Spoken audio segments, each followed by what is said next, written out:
The last couple weeks, hopped in a few vehicles and drove 15 hours north to northern British Columbia. It was just an awesome opportunity to kind of get to see a bunch of new areas of my home province that I haven't had a chance to, but have heard about for years. The crew on this trip consisted of Simon D'Artois, who is on the Canadian national team for halfpipe. I was joined by Riley Leboe and Anna Segal. Anna's got lots of experience in the park and in the backcountry, and Riley's just an all-around kind of mountain man.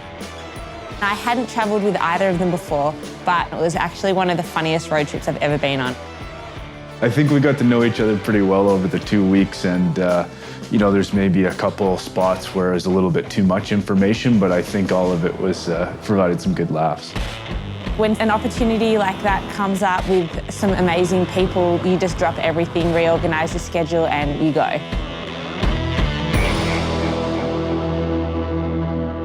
You're driving along, and then just as you come down the hill from Telkwa into Smithers, it just opens up, and you're looking straight at Hudson Bay Mountain.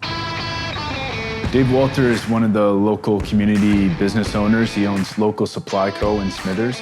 We were lucky to meet up with him, and he had kind of a checklist for us with a bunch of Google Earth spots, and he said, like, these are the spots that we can hit that I think you guys are gonna like. I didn't expect to get there and immediately be catapulted right into the biggest mountains of the area, but we were able to get a heli bump just on the backside of Hudson Bay Mountain.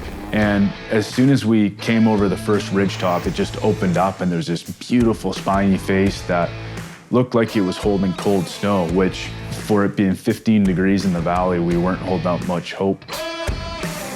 And we were able to get a couple laps off the top of this main face, which was way beyond our expectations.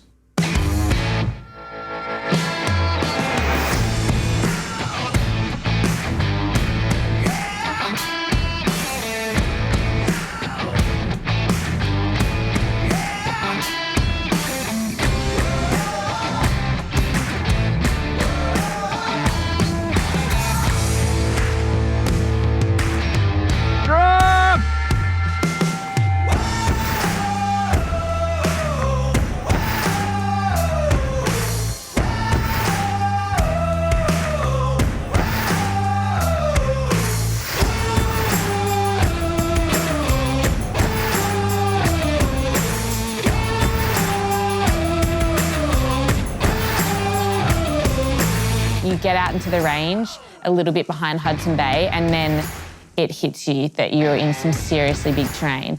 Could look like something out of the Himalaya. It's just this massive walls. It's a pretty amazing piece of the province, that's for sure.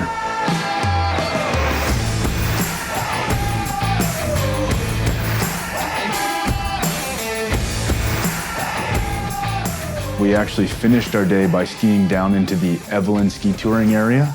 We weren't even sure that the two connected, and Dave had looked it up on Google Earth and figured that it's probably possible to traverse between the two and make our way out. By doing these little ridge walks and a couple skis along the way, we're actually able to get back and hit that one run that goes down Evelyn, and it was pretty rewarding, though, that we set out kind of going up a totally different area, and we were able to wrap around and find our way back to the trucks. I knew that this area, Hankin-Evelyn, existed, and I remember reading about it in a magazine maybe 2-3 years ago.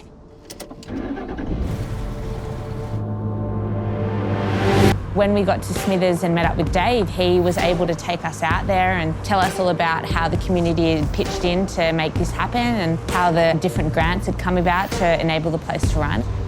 The Hankin-Evelyn project to Brian is, I would say, his legacy. It's something that we will have. It wouldn't be reality without Brian. If I was talking to somebody on the street about it, it's a developed backcountry ski area. So it's almost the same concept as a ski area, but there's no lifts, there's no lodges. So we came up 6, and then we headed out through this basin here, and then up to the cabin. We can drive out there in probably about 20-25 minutes.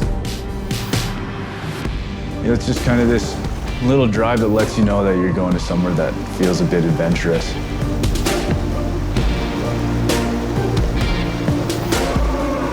It was kind of endearing just pulling up into this muddy parking lot with, a couple trail maps bolted to the wooden frame there with Hankin-Evelyn.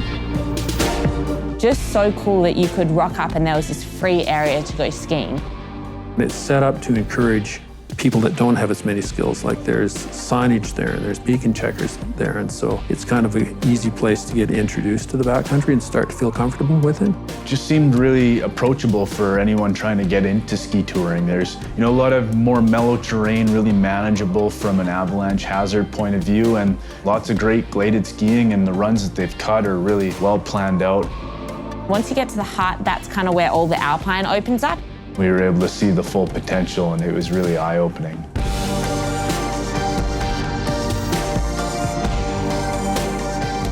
Obviously, Brian was integral in starting the Hankin-Evelyn, but from that has spawned, the Bulkley Backcountry Ski Society, and now we've got multiple areas that are being worked on and being developed as backcountry ski areas.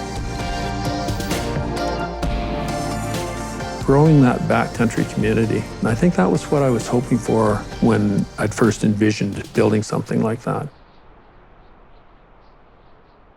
So after a couple great days in Smithers, we packed the trucks up and we were driving west to TERRACE.